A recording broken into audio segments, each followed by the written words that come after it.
자, 그러면 이제 본론으로 들어가 보겠습니다. 저는 이제 아까 소개할 때도 그랬지만 한국은행에서 20년간 일하다가 나와서 경영 컨설턴트로서 지금까지 계속 일하고 있습니다. 그러니까 경영학자로서 또 연구도 하지만 실무를 컨설팅 하는 데에도 온 힘을 기울이고 있어요.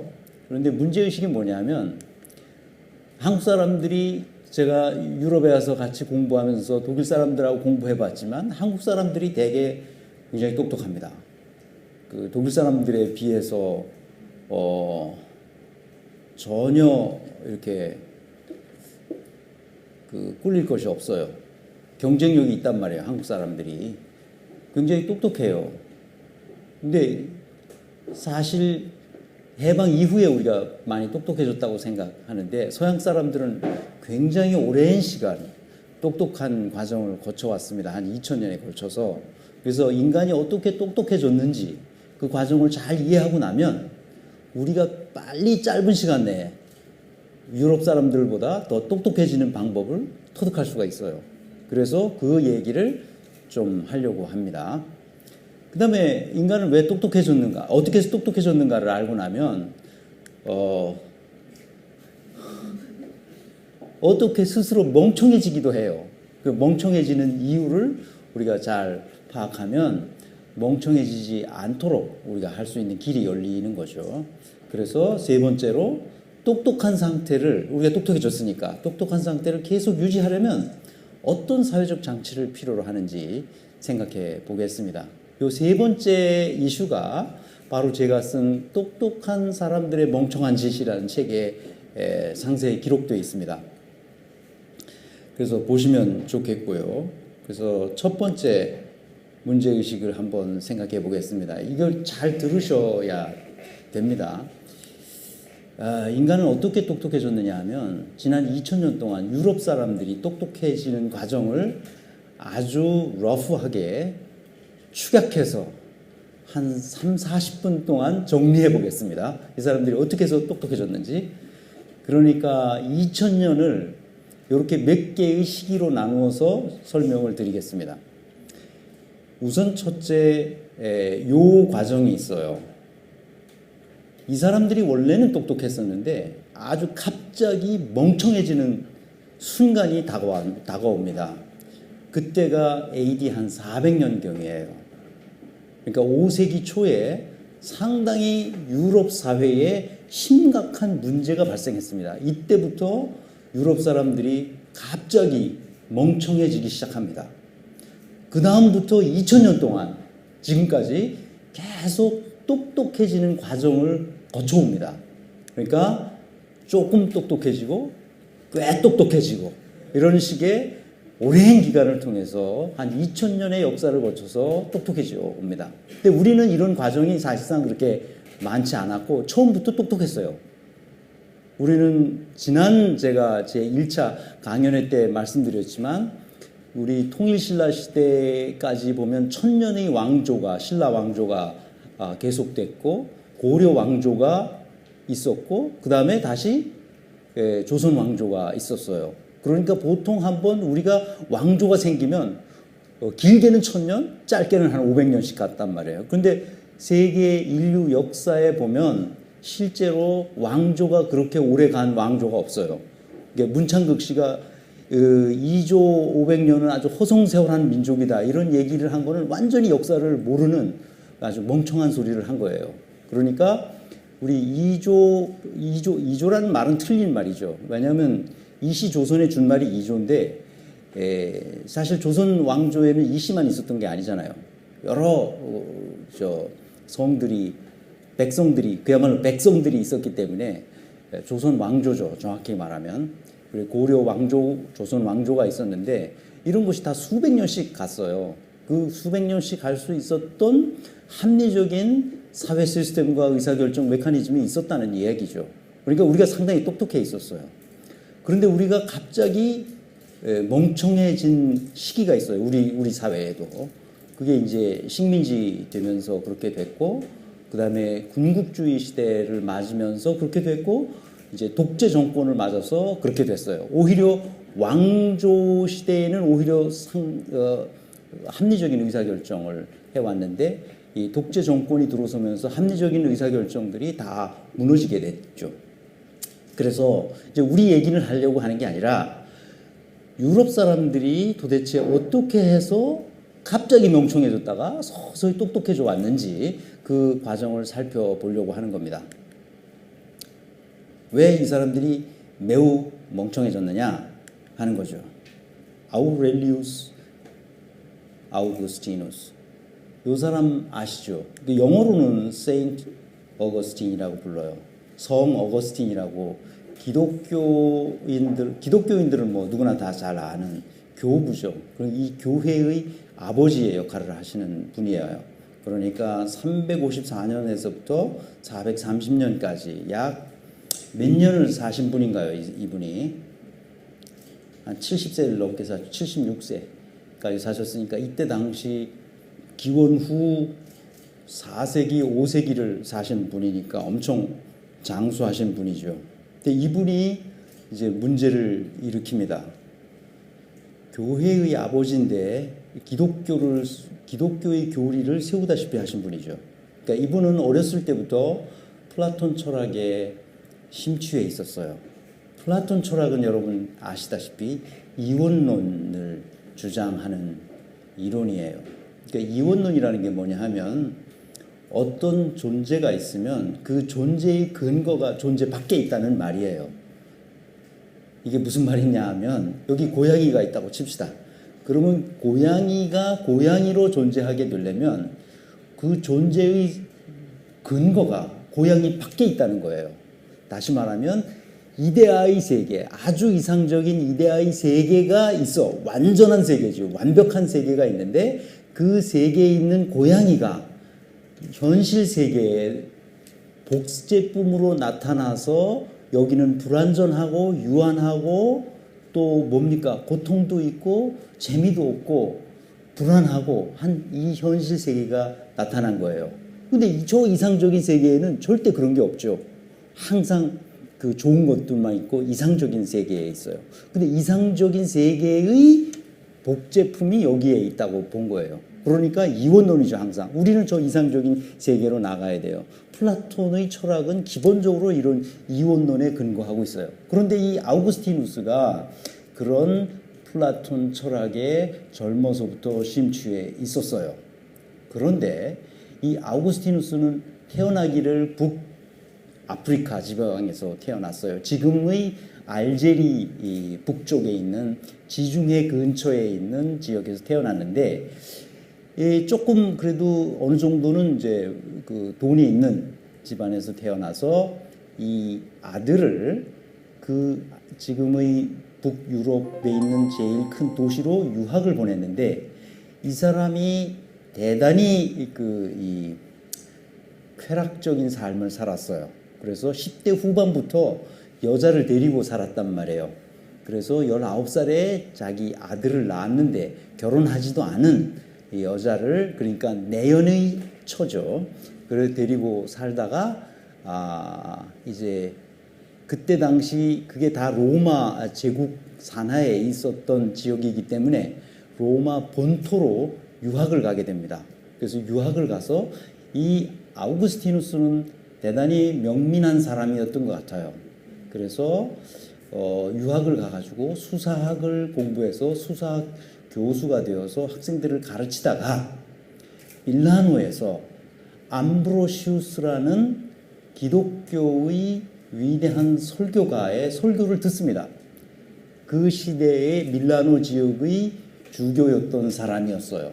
그러니까 암브로시우스의 설교를 듣고 감동을 받아서 이 사람이 자기가 믿고 있던 마니교가 있어요. 마니교는 플라톤 철학에 비하면 그 이론이 별 볼 일 없는 거였어요. 그러니까 늘 불만이 있었지, 이 사람도. 마니교 교도로서 자기가 그 쾌락적이고 탐욕적이고 또 뭡니까? 그러니까 이 성적인 이런 만족을 추구했던 사람이지만 기독교로 개종하게 됩니다. 개종해서 보니까 이거는 괜찮단 말이에요. 기독교의 그 암브로시오의 설교에 들어보니까 플라톤적인 요소가 굉장히 많고, 그러니까 자기 스타일에 맞은 거예요. 그 자기 스타일이야, 이게 기독교가. 그래서 그쪽으로 개종하게 됩니다. 그런 과정에서 그래서 이제 어느 정도 출세했어요. 그러니까 로마 본토에 가서도 이 사람이 출세를 했단 말이에요. 그러니까 자기 어머니인 모니카라는 어머니가 이제 자기 아들이 얼마나 공부를 열심히 해서 출세를 했는지 이제 찾아가 보는 겁니다. 그 밀라노로 찾아가서 자기 아들을 보니까 자기의 그 정식 결혼은 안 했지만 자기가 그 아들이 데리고 사는 며느리죠. 말하자면 사실상의 며느리인 이 며느리하고 비교해 보니까 너무나 이게 안 되는 거야. 수준이 안 맞지, 그지? 그러니까 이제 모니카는 요즘 말로 말하면 강남 아줌마에 해당되는 그런 사람이었던 것 같아요. 그래서 얘야, 너는 안 되겠다, 아무래도. 그래서 아프리카로 다시 자기 아들을 꼬셔가지고, 너는 이만큼 출세했는데 앞으로 네가 앞날이 창창한데 여기서 이렇게 얘 데리고 사는 것은 너한테 앞날이 좋지 않다. 그래서 꼬셔서 그 이 아우구스티누스도 보니까 어때요? 말이 되잖아. 그래서 자기 내연의 처를 아프리카로 돌려보냅니다. 그래서 그 이름은 안 나와요. 그런데 그 처가 돌아가면서 자기 아들을 데리고 가지 않고 두고 가면서 자기 혼자 가면서 그 아우구스티누스에게 이렇게 말합니다. 뭐라고 말하느냐 하면, 나는 앞으로 당신만 보고 있을 것이다. 내 혼자 평생 살 것이다. 이렇게 하고 아프리카로 돌아갑니다. 아우구스티누스는 왜 모니카가 자기 그 말하자면 사실상의 며느리를 돌려보내느냐 하면은 봐둔 여자가 있었어요. 그래서 그 로마의 귀족 가문의 돈도 많은 집안의 딸하고 결혼시키려고 했던 거죠. 그래서 결혼하려고 했는데 그때 당시 법적으로 결혼할 나이에 이르지 못했어요. 그러니까 2년을 더 기다렸어야 했어요. 그 색시감이. 그러니까 2년을 참을 수가 없잖아. 그러니까 도저히 욕정을 견딜 수가 없는 아우구스티누스로서는 도저히 참을 수가 없어요. 그래서 모니카가 다른 여자를 데려다가 살게 해줍니다. 2년 동안. 그리고 나중에 이제 결혼을 시키는 거죠. 그런 이제 과정이 어렸을 때 있어요. 전형적인 강남 아줌마라고 이렇게 볼 수 있죠. 그래서 요즘 뭐 기독교에서 모니카의 어머니의 기도 뭐 이런 좋은 얘기만 많이 하는데 사실은 그렇지 않습니다. 그러니까 그런 이야기들은 사실상 그가 쓴 무수히 많은 책들을 썼어요. 이 사람은 워낙 이 명민한 사람이라 많은 이 기독교 교리와 이론서들을 써냈는데 그 중에서 자기가 어떻게 살아왔는지에 대한 그 자서전, 고백록이라고 하는 유명한 자서전이 있습니다. 여러분 다 보셨겠지만 이 자서전에 보면 자기가 어린 시절부터 장성해서 주교가 되어서 살아가는 모든 과정들을 상세하게 기록했어요. 여기에 보면 자기가 얼마나 이 성욕에 주체할 수 없는 성욕을 하는가 하는 얘기들이 아주 구체적으로 나옵니다. 꼭 한번 보시기 바랍니다. 특히 남학생들은 꼭 한번 보시기를 바랍니다. 그래서 뭘 얘기하려고 하냐면 이분은 기독교로 개종하고 나서 기독교와 자기의 플라톤 철학을 결합시키는 자기 나름대로의 독특한 철학들을 만들어냅니다. 그것이 기독교 교리로 정착되는 거죠. 그래서 신의 섭리와 자유의지에 대해서 무한히 고민합니다. 인간에게 자유의지가 있느냐? 고민하는 거죠. 인간에겐 자유의지가 없다는 거예요. 결론은. 왜냐? 자기는 방탕한 생활을 했잖아요. 그런데 자기가 기독교인이 되어서 신의 은총을, 하나님의 은총을 받아서 이렇게 출세도 하고 이런 자기가 저술들을 내고 사람들에게 영향력을 끼칠 수 있는 활동을 할 수 있게 된 이 무한한 은혜는 나 스스로는 할 수가 없었다고 고백하는 겁니다. 이게 고백록에 나오는 거예요. 그래서 이 사람은 인간의 의지로는 아무것도 할 수가 없는데 오로지 신의 은총, 신의 섭리, 신의 계시로만 이 세상을 이해하고 내 삶을 영위할 수 있고 인간이 구원받을 수 있다고 생각하는 겁니다. 그러니까 신의 의지는 이 인간의 자유의지라는 것은 없다 이렇게 보는 거죠. 신의 섭리만이 이 세계를 운행하게 한다고 결론을 냅니다. 이것이 첫 번째 주장이에요. 적어도 제가 아우구스티누스를 이해하는 한 그렇습니다. 두 번째 주장은 뭐냐? 원죄소를 주장합니다. 인간은 태어날 때부터 처음부터 죄인이라는 거예요. 죄를 짓다는 거죠. 아니 지금 갓 태어난 어린아이가 아무것도 한 적이 없어요. 자기 엄마가 주는 젖밖에 빨아먹은 게 없는데 걔도 죄인이라는 거죠. 도대체 이게 말이 되는 소리야? 말이 되는 소리라는 거예요.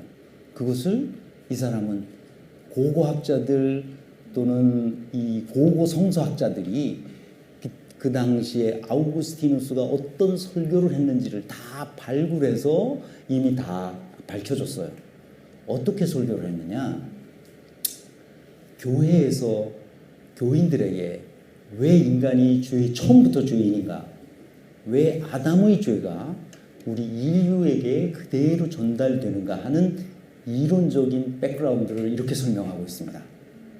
기독교인들은 자기가 왜 죄인인지는 잘 몰라요. 이거는 아우구스티누스부터 나온 원죄 이론이 그대로 기독교 전통 교리로 굳어진 거예요.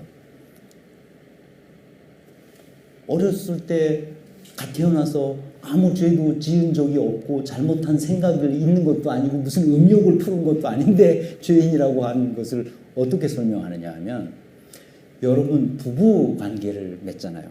그러면 남자가 사정을 하게 돼요. 그러면 남자가 사정을 할 때 마지막에 불 떨어.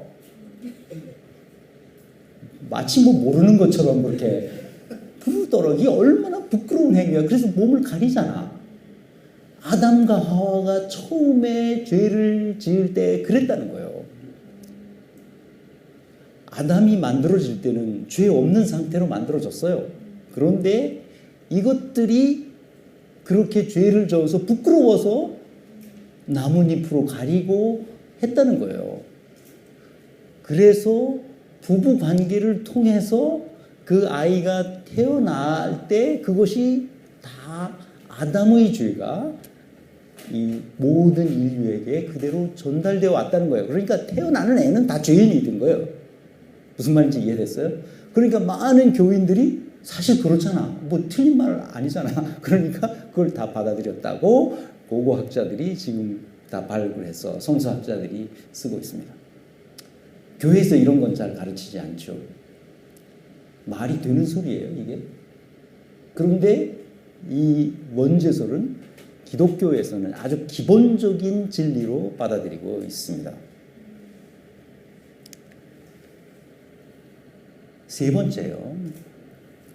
아우구스티누스가 그렇게 강조했던 것 중에 하나가 바로 이겁니다. 돈 많은 과부들이 당시 로마 시대에 많았습니다. 그 사람들에게 뭐라고 설교하냐면 너희들이 하나님의 뜻을 실현하기 위해서 가지고 있는 재산을 교회와 수도원에게 기부하라고 설교합니다. 왜 돈 많은 과부들이 많았느냐? 옛날에는 어떻게 됐냐면 귀족들은 대개 군사를 일으켜서 전쟁터에 나가서 전쟁을 해야 돼요. 그게 의무예요. 그러니까 전쟁하다 보면 죽기도 하잖아요. 그러니까 자기 그 과부들이 돈 많은 과부들이 많았단 말이에요. 그러니까 그것을 전부 교회의 재산으로 환수하도록 설교했어요. 그것이 하나님의 뜻을 이루는 길이라고 설교했단 말이에요. 다른 여러 가지 이론들이 많이 있고 지금 기독교에서 쓰는 대부분이 교리 체계들이 이때부터 만들어지기 시작했어요. 그러니까 아우구스티누스의 위대한 업적이 있는 거죠. 그래서 이분을 교부라고 말하는 거예요. 교회의 아버지다 이렇게 말하죠. 그런데 내가 왜 이때부터 유럽 사람들이 멍청해졌다고 말하느냐, 그걸 설명하려고 하는 거예요.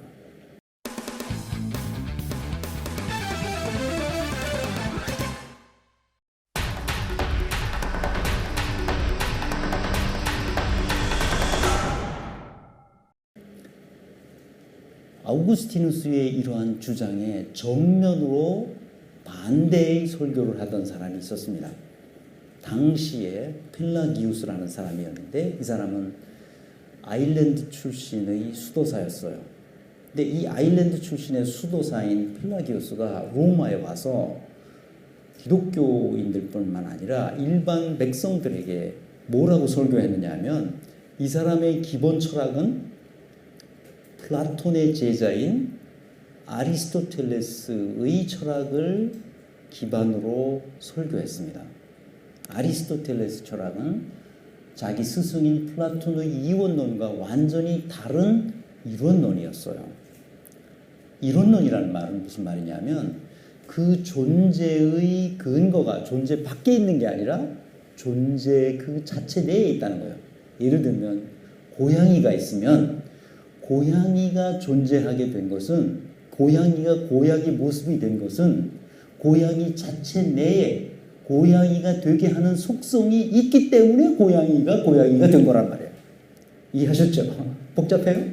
다시 한번 해도 돼요? 안 해도 되죠? 예. 고양이가 된 것은 고양이가 되게 하는 속성이 그 자체 내에 있어요. 존재의 근거가 존재 자체에 있다는 말이죠. 이게 이론론이에요. 그러니까 펠라기우스는 무지하게 많은 책을 아우구스티누스처럼 썼어요. 하지만 한 권도 안 남아왔어요. 오늘날까지 전해두는 원본은 하나도 없습니다. 근데 이 사람이 많이 책을 썼는지 어떻게 아느냐? 어떻게 알겠어요, 여러분? 펠라기우스가 쓴 이 저작들을 반대하는 반대파들이 펠라기우스의 저서를 계속 인용해서 펠라기우스를 까는 거예요. 그러니까 펠라기우스 반대파들의 저서는 남아있기 때문에 펠라기우스가 무슨 주장을 했는지를 유추할 수가 있어요. 이해했죠? 그래서 이 사람의 주장은 뭐였냐? 인간은 자유의지를 가지고 있다는 거예요. 아우구스티누스의 주장은 뭐였죠? 인간은 스스로는 구원받을 수 없고 오로지 신의 은총으로만 구원받는다 했는데, 펠라기우스의 주장은 정반대였어요. 신의 은총이 필요하긴 하지만 인간에겐 본질적으로 자유의지가 있어서 우리가 금욕적인 삶을 살고 검소하게 살고 다른 사람을 사랑하고 배려하는 삶을 우리 스스로 삶으로써 우리가 구원받을 수 있다고 주장한 거예요. 전적인 신에 의지하지 않고도 인간 스스로 구원받을 수 있다고 생각한 거죠. 이렇게 설교했습니다. 그렇기 때문에 원죄설을 근본적으로 인정할 수가 없었어요. 원죄설을 부정했습니다. 세 번째로요, 이 사람은 재산을 가난한 사람들에게 나누어 주도록 설교했습니다. 그러면서 그 당시 원로원과 귀족들의 음탕하고 부패하고 나태하고 잘못된 삶의 모습을 철저하게 비판했습니다. 그러니까 많은 사람들이 펠라기우스를 따랐어요. 무슨 문제가 생겼겠습니까, 여러분? 상상만 해도 금방 아시겠죠? 똑같은 기독교 내에 두 개의 썰이 존재하는 겁니다. 하나는 아우구스티누스의 설과 하나는 펠라기우스의 설이 공존하는 겁니다. 그래서 기독교 세계에 대혼란이 온 거예요. 이걸 어찌할 것인가? 이럴 때 아우구스티누스는 전략을 세웁니다. 어떻게 전략을 세우냐? 자기의 이론을 기독교 세계에 확고히 심기 위해서 펠라기우스의 논점들을 논박하는 편지들을 써가지고 로마에 있는 교회의 지도자들에게 계속 편지질을 합니다. 그래서 이걸 받아들이도록 당시 로마의 주교가 로마 시내, 즉 로마 제국 내에 있는 로마 그 수도잖아요. 로마에 있는 주교가 이 지방이잖아. 그 제일 높은 사람이란 말이야. 오늘날처럼 그때 당시에는 교황이라는 개념이 없었어요. 오늘날처럼. 그러니까 제일 영향력이 있는 주교에게 말하자면 편지를 써서 계속 펠라기우스가 잘못된 주장을 하고 있다는 것을 알립니다. 그래서 1415년인가 연도는 정확하지 않는데 카르타고에서 모여서 교회의 지도자들이 회의를 해서 뭔가를 결정하지 않으면 안 되는 상황에 처했어요. 그래서 정했습니다. 뭐라고 정했겠습니까? 대논쟁이 벌어졌죠. 아우구스티누스의 이론과 펠라기우스의 이론. 여러분 지금 가만히 생각해 보십시오. 어느 것이 더 예수님의 말씀에 가까운지.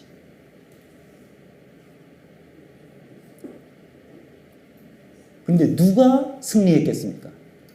아우구스티누스가 일방적으로 이겨버렸습니다. 그때 교회의 지도자들이 모여서 회의를 할 때 정한 것은 펠라기우스의 이론은 이단이고 잘못된 사설이고 아우구스티누스의 이론과 아우구스티누스의 교리 체계가 옳다고 인정하고 받아들인 겁니다. 그래서 펠라기우스는 정죄되어 역사의 기록에서 사라집니다. 그래서 펠라기우스의 문헌들도 없어졌을 뿐만 아니라 동방으로 갔다는 기록만 있고 그 후의 행적은 누구도 알 수 없게 돼버리고 말았습니다. 그래서 아우구스티누스의 기록들만 남아있고 승자의 기록들만 남아있습니다. 자, 그렇게 돼서 아우구스티누스는 430년, 기원 후 430년에 죽고 그가 남긴 신의 은총만으로, 신의 섭리로, 신의 계시로, 신의 은총으로 인간은 구원받을 수 있고 신의 섭리로 이 세계가 운행되며 신의 계시로 인간이 뭔가를 이해할 수 있다는 거예요. 이 이론만이, 이 교리만이 유럽 세계를 지배하게 되었습니다. 왜 그러면 기독교가 유럽 세계를 지배하게 됐느냐? 이때는 이미 5세기에는 로마가 망합니다. 근데 이 펠라기우스를 패배시킨 아우구스티누스의 철학체계, 다시 말하면 기독교의 신학 이론들, 기독교 교리들은 살아남죠.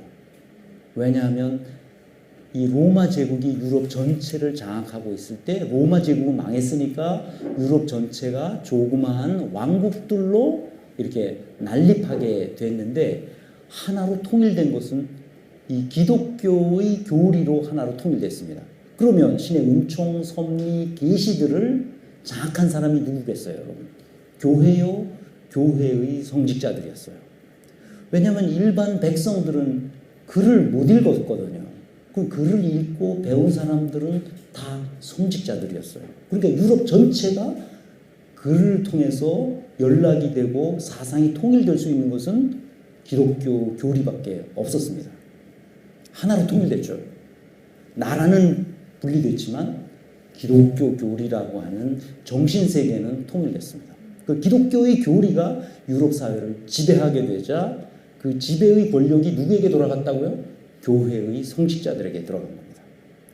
그래서 800년 동안이나 유럽 사회는 어떻게 됐다고요? 여러분, 중세로 들어가는 겁니다. 중세가 언제부터 시작했냐? 아우구스티누스가 죽으면서 유럽은 중세가 시작되는 겁니다. 중세를 우리가 학교 다닐 때 뭐라고 배웠죠, 여러분? 암흑의 시대라고 말했잖아요. 그래서 암흑의 시대가 된 거예요. 성직자들이 모든 권력을 틀어주게 됐죠.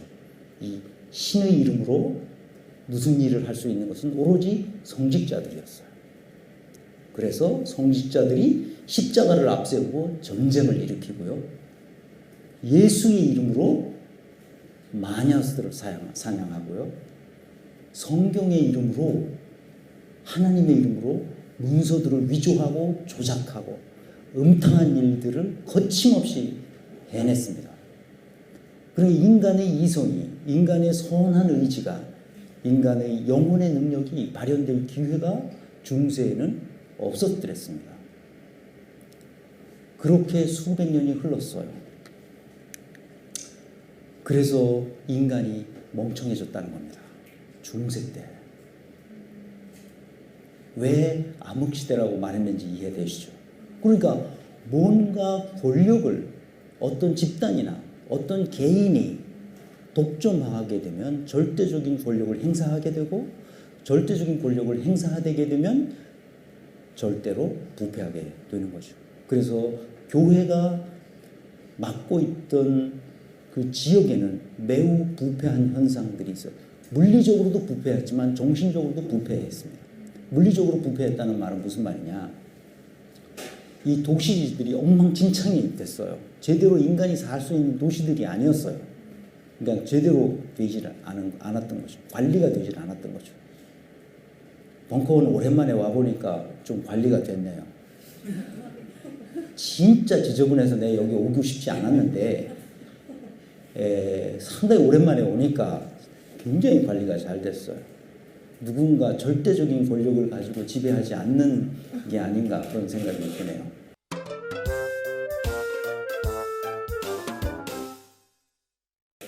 생각해 보십시오. 800년을 그렇게 유럽 사회가 암흑시대에 부패한 상태로 지속되다가 1200년대, 그러니까 13세기가 되어서야 위대한 철학자 토마스 아퀴나스라는 사람을 만나게 됩니다. 토마스 아퀴나스는 이런 사람이에요. 그러니까 로마시의 근교에 있는 아퀴노라는 지방에서 태어난 토마스라는 사람이에요. 그러니까 아퀴나스가 성이 아니고 아퀴나스는 그 지방 이름입니다. 그러니까 그러니까 아퀴노 지방에서 온 토마스라는 뜻이에요. 그래서 토마스 아퀴나스고, 토마스 아퀴나스의 사상체계, 철학체계를 토미즘이라고 불러요. 그런데 이 사람은 어떤 철학을 받아들였냐면, 그때까지만 하더라도 아우구스티누스의 철학을 받아들이지 않으면 다 이단으로 몰렸습니다. 처단당하고 파문당하고 처형당했어요. 그런데 아리스토텔레스의 철학을 이 위대한 철학자는 이해했습니다. 아리스토텔레스 철학이 뭐라고 했죠? 이론론이라고 했잖아요. 우리가 구원을 다른 저 이상적인 세계에 우리가 기댈 필요가 없어요. 우리 스스로, 우리 자체 우리 스스로 자유의지로 구원받을 수 있는 힘이 있다는 사실을 토마스 아퀴나스는 생각한 거예요. 매우 위험한 생각이죠. 이거 큰일 날 생각입니다. 당시로서는. 능지처참을 당할 생각이죠. 그런데 이 사람은 대단히 똑똑한 사람이고 명민했던 사람이고 천재적인 인물이었어요. 자기가 어떻게 행동해야 될지를 아는 사람이었죠. 이 사람이 유럽 전체를 여행합니다. 그래서 파리에도 가고요. 다 갔어요. 이 사람이 아리스토텔레스 철학에 관심을 갖게 된 것은 기독교 세계와 이슬람 세계를 비교하면서부터입니다. 이슬람 세계는 유럽 전체 본토에 들어와서 세력을 확장하지 못한 대신에 아프리카와 맞닿아 있는 스페인, 지금의 스페인 지역을 오랫동안 지배했습니다. 스페인은 아프리카에 아주 가깝잖아요. 그래서 스페인 땅을 거의 한 1000년 가까이 이슬람이 지배했습니다. 그러니까 생각해 보십시오. 1000년 가까이 지배해 어떤 나라와 1000년 가까이 유럽 대륙을 지배했던 기독교 세계 사이에 뭔가 확연히 구별되는 게 있어야 될 거 아니겠어요? 서로 사상이 다른 거니까. 놀랍게도 토마스 아퀴나스는 이슬람 세계의 발전상을 보고 충격을 받습니다. 이슬람 세계가 어디에 있었냐 하면, 지금도 가면 이슬람 그 사적지가 스페인 남부에 가면 안달루시아 지방에 가면 그라나다라는 도시가 있는데, 그라나다 도시에 여러분 가보신 분은 아시겠지만 알함브라 궁전이라고 있어요. 그 알함브라 궁전을 보시면 이게 다 이슬람, 그러니까 무슬림이 지은 궁전입니다. 지금 현대적인 엔지니어들이 보더라도 탄복할 정도의 기술로 그 알함브라 궁전을 만들었습니다. 분수가 솟구쳐요. 산 위에 졌는데 산 위에서 분수가 솟구치고요. 정말 아름답게 만들었습니다. 그러니까 거기가 관광지니까 많은 사람들이 거기를 관광하죠. 정말 놀라울 정도의 기술로 만들었습니다. 근데 분수가 나올 뿐만 아니라 시내가 얼마나 깨끗하게 정비되고 의학이 발달해서 수명이 기독교 세계보다 훨씬 길고 더군다나 과학기술 문명이 이슬람 세계가 훨씬 더 발전했다는 것을 토마스 아퀴나스는 보게 된 겁니다. 그래서 그때 당시 플라톤 철학에 의한 아우구스티누스의 교리만이 지배하던 세계에서 아리스토텔레스의 철학을 구해서 읽기가 어려웠는데 아리스토텔레스의 철학을 라틴어로 번역돼, 그때는 아랍어로만 돼 있던 것을 라틴어로 번역해 본 것들을 이 토마스 아퀴나스가 이해하고 그 다음부터 자기의 신학 체계를, 자기의 철학 체계를 바꾸어 가기 시작합니다. 이 사람도 무수히 많은 책을 썼습니다. 그리고 자기 필생의 작품으로 만들려고 하는 줌마 테올로기카라는, 그러니까 신학대전, 우리말로 신학대전을 쓰기 시작합니다. 오랫동안 쓰다가 이 사람이 환상을 봅니다. 어떤 환상을 보느냐? 자다가 환상을 봤는지 자기가 집필하다가 환상을 봤는지는 모르겠지만 환상을 보고 더 이상 자기가 집필하는 것을 끝냅니다. 왜 끝낼까요? 그래서 자기를 돕는 조수가 선생님 이제 집필을 하셔야죠. 빨리 집필하시지요. 그렇게 했더니 한 그 유명한 지푸라기 이론 여러분 아시죠? 내가 환상을 보았는데 지금까지 내가 한 일은 지푸라기에 불과하다. 그러고 자기의 집필을 거기서 포기합니다. 그래서 신학대전은 어마어마한 분량으로 지금도 남아있어서 아마 우리말로도 분도 출판사에서 번역되어 나왔을 겁니다. 그래서 로마로 불려가다가 중도에 죽습니다. 과로로 죽는다. 그래서 얼마 안 살았어요. 이 사람 나이 50도 안 돼서 죽었습니다. 뭐 과로로 죽었다는 말들이 일반적인 정설이지만 사실 무슨 이유로 죽었는지 모르죠. 어쨌든 기골이 장대하고 엄청난 명민한 사람이었는데 일찍 죽습니다. 그래서 신학대전이 완성되지 않고요. 이 사람의 주장은 핵심은 이겁니다. 신의 계시로 이해할 수 있는 세계도 있다. 예를 들면 삼위일체라든지 삼위일체 이론도 사실은 그 아퀴나스로부터 정립된 이론인데요. 또는 원죄설이라든지 이런 신학적인 이론들은 신의 계시를 통해서 인간이 이해할 수 있지만 그러나 인간의 이성만으로도 이해할 수 있는 게 얼마든지 가능하다. 꼭 신의 계시와 신의 은총이 있어야만 우리가 이해하는 건 아니다 하는 거예요. 자, 여기 제 시계와 제 이 리모컨이 있어요. 이 두 개를 이게 하나 이게 두 개잖아요. 이게 시계고 이게 리모컨이면 이 몇 개예요? 그러면 두 개라고 말할 수 있어요. 그죠? 근데 이게 신의 계시와는 아무 상관이 없어요. 신의 은총과 상관이 없어요. 그냥 두 개죠. 이걸 누가 하나라고 말하겠어요. 두 개. 서로 다른 두 개가 있는 거잖아요. 그래서 인간이 이성적으로 보더라도 이 사물의 진리에 이룰 수 있는 길이 열려 있다는 거예요. 인간에게. 그래서 이 사람의 주장은 기본적으로 신의 계시와 인간의 이성을 대등하게 봅니다. 큰일 날 일이죠. 이 파문당하기 딱 맞습니다. 그래서 토마스 아퀴나스가 죽자 파리 교회에서는 이 사람이 파리 교구 소속이었으니까요. 파리 교회에서는 파문합니다. 죽었는데도.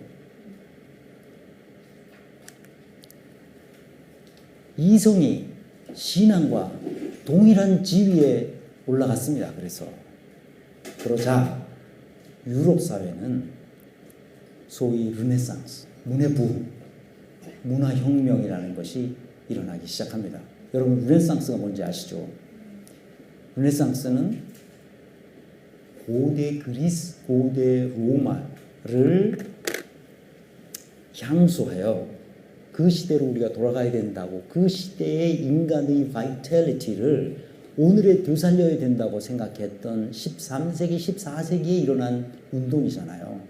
그러니까 약 1000년간은 유럽은 중세의 암흑기에 있을 수밖에 없었는데, 오히려 1000년 전 있었던 뭐죠? 그리스 로마 시대. 그리스에서는 아테네에서 민주정을 했단 말이에요. 로마에서는 뭐가 했어요? 공화정을 했단 말이에요. 그러니까 훨씬 더 자유롭고 평등한 세계가, 그래서 인간이 영혼이 살아 숨쉬고 운행할 수 있는 길이 오히려 1000년 전에 있었던 거예요. 기독교의 교리 때문에 꽉 막혀 있었던 세계에서 이성이 조금 숨통이 트이자 문해혁명이 일어난 거죠. 르네상스가 그래서 생겨난 겁니다. 다시 그대로 돌아가야 된다, 이렇게 생각한 거죠. 그게 본물이 터진 거죠. 이것은 토마스 아퀴나스의 사상과 철학에 의해서 나온 겁니다. 그래서 그 후에 과학혁명이 일어나는 겁니다. 여러분, 갈릴레오 갈릴레이, 코페르니쿠스 이런 사람들이 교회의 억압에도 불구하고 지구가 태양 주위를 도는 것이 태양이 지구 주위를 게 아니라는 사실을 목숨을 걸고 주장하게 됩니다. 그래서 교회의 부패함을 보고 이제 종교개혁도 일어나게 되죠. 보시다시피 조금 인간이 똑똑해졌습니다. 이제 뭐가 문제인지 알게 된 것이죠. 어떤 교리에 구속받으면 인간이 멍청해진다는 것을 이제 인류가, 뭐 인류라고 그러면 좀 어폐가 있죠.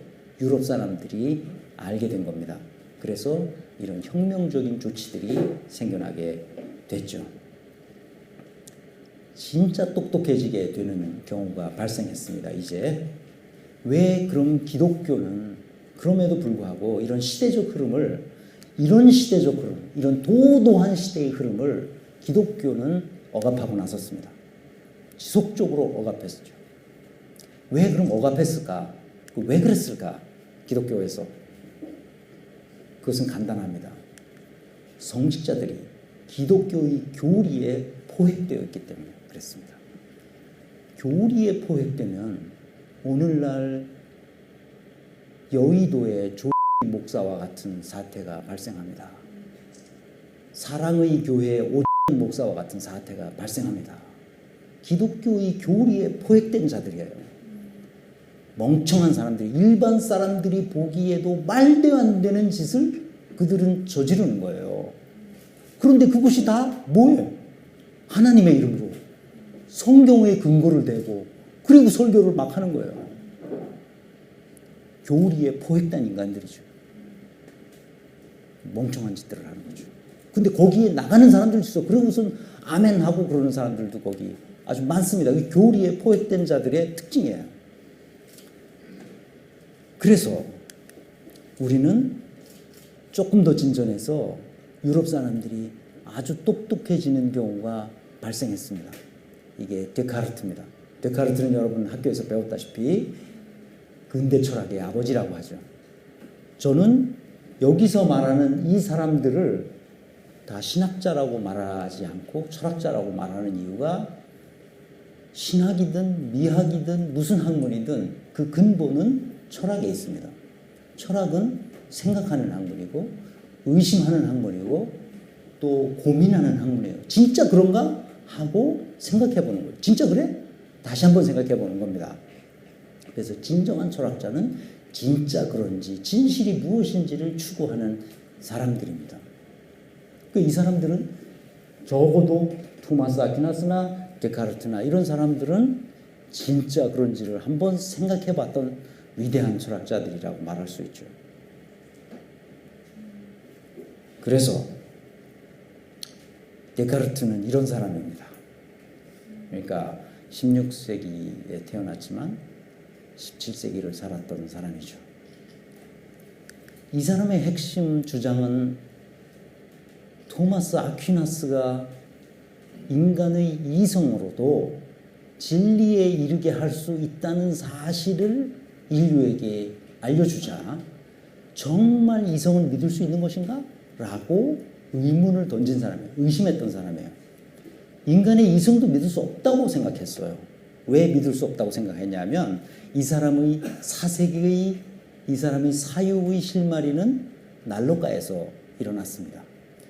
이 사람이 추운데 그때 독일 지방 울름 지역인데 그 지방에서 어느 민가에 피해 있었습니다. 왜냐하면 이 사람은 기독교의 교리가 개뿔도 이게 쓸데없다고 생각했었던 사람이에요. 이 사람도 크리스천이었어요. 이 사람도 기독교인이었어요. 당시 유럽에서 태어나서 사는 사람은 기독교인이 아니면 안 됐어요. 누구나 다 기독교인이었어요. 무조건.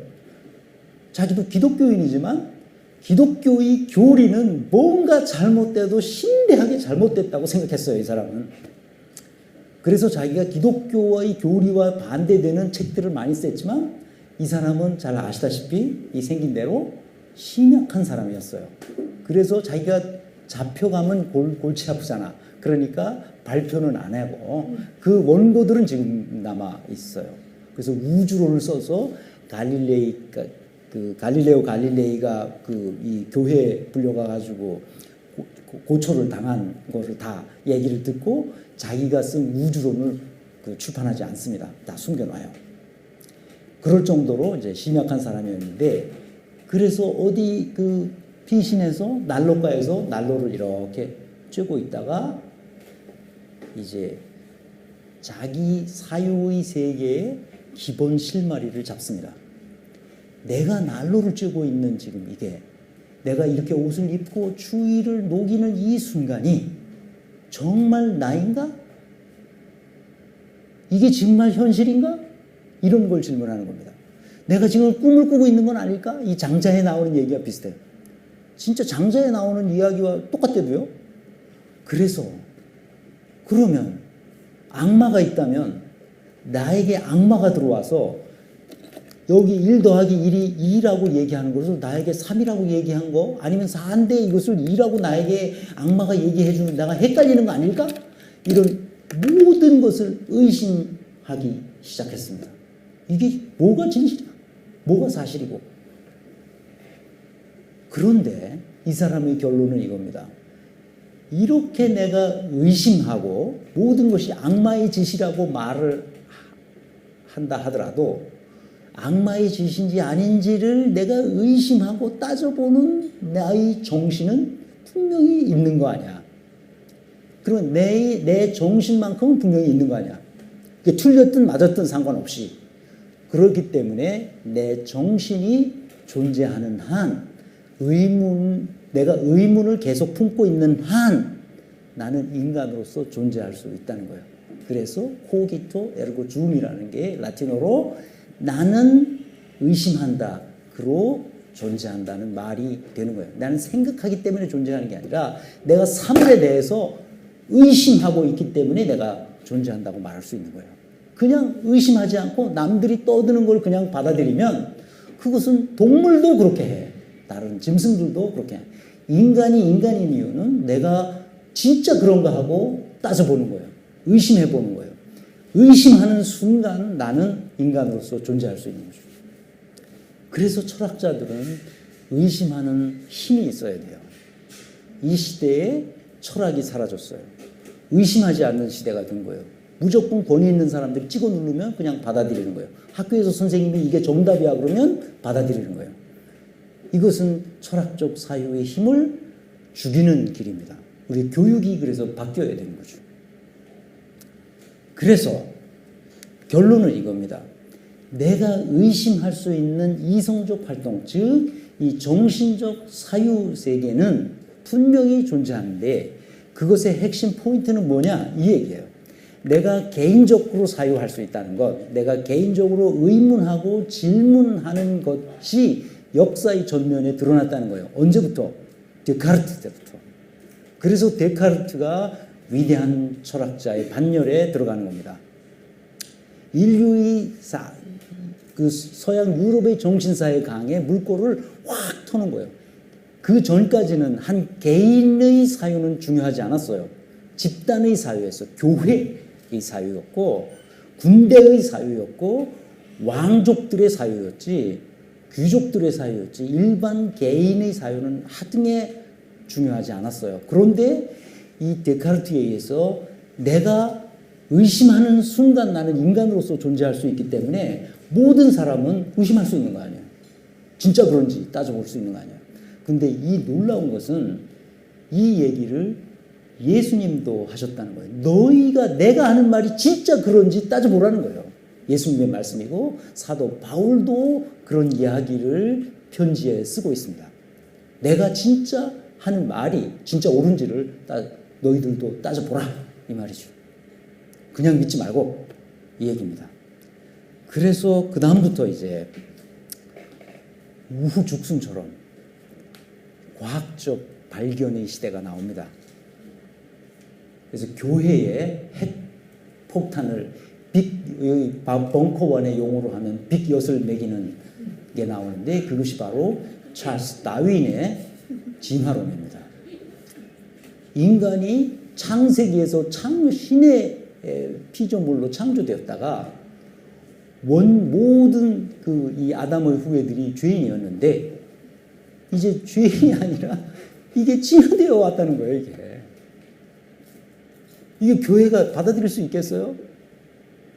놀라운 것은 찰스 다윈도 기독교인이었다는 거예요.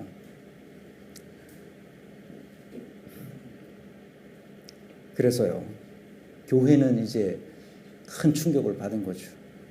아직도 진화론은 교회가 인정하지 않고 있습니다. 정신을 못 차리는 거죠.